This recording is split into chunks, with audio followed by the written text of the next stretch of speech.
So it was an early, I mean, we've had neo-Nazis here for a long time.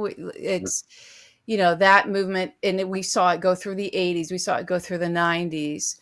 Um, but it does feel like from what I've read of your writing on this, that Greece was just maybe because of that economic collapse that they suffered and where they were geopolitically was in this it's sort of an early uh, laboratory for what we can identify as the far right now, because I do think that the movements are it's transformed itself into Mhm.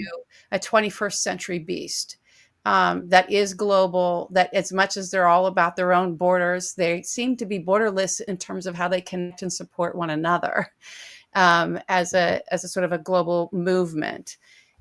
So can you talk a little bit about and not just the economic difficulty they have, but in Greece that helped give these guys some traction and help Mhm. them maybe organize themselves a little bit better, but and have a different strategies. But what happened with Syria?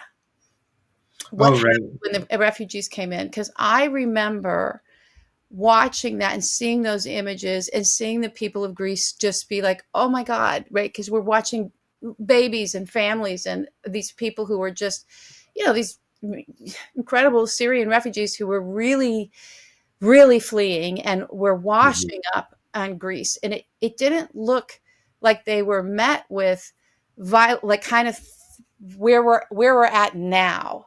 So what happened? Am I reading that right?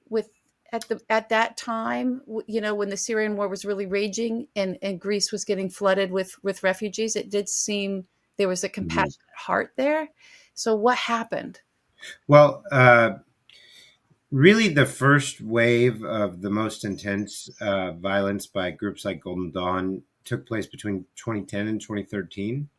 And then in 2013, there began a legal crackdown on the party after one of its members stabbed and killed a Greek rapper, anti-fascist left-wing rapper named Pavlos Fysis. Wow. Okay. So there had been an astounding amount of violence against migrants before that, but really the authorities didn't act until a Greek person was killed. Now, in 2015, the refugee crisis, as it's called, um, began in in the no in the way we think of it now. I mean, it's something like nearly 1 million people crossed through Greece that year, So and that was most 2015. that was 2015. Yeah, Okay. I know a lot of them.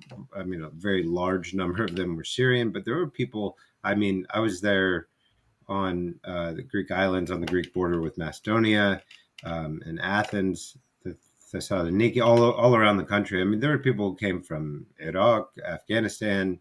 I met people from Yemen. I mean, there were people from really all over. I met people from various countries across Africa, Sudan at that time, Somalia, and you're right. There was a lot of solidarity, and at the time, I was very moved by the amount of humanitarian compassion I saw. But there was always um, this reality at the time that people weren't staying in Greece. Uh, they were heading towards Germany or Sweden or the Netherlands or Austria or wherever, somewhere further into Western Europe. In 2016, many countries across the Balkans sealed their borders, and basically, a large number of people were bottlenecked in Greece. At the time, there was a left wing government, but they made a number of policies that really, I think, fed the resentment among um, people on the right who would have already opposed the presence of refugees. Right? I mean, for one example, they made it so that people who were seeking asylum had to stay on the island they arrived on until they reached a certain point in their asylum process, which meant that the camps basically were, overflowing, and the conditions Wow. were really rough. And um,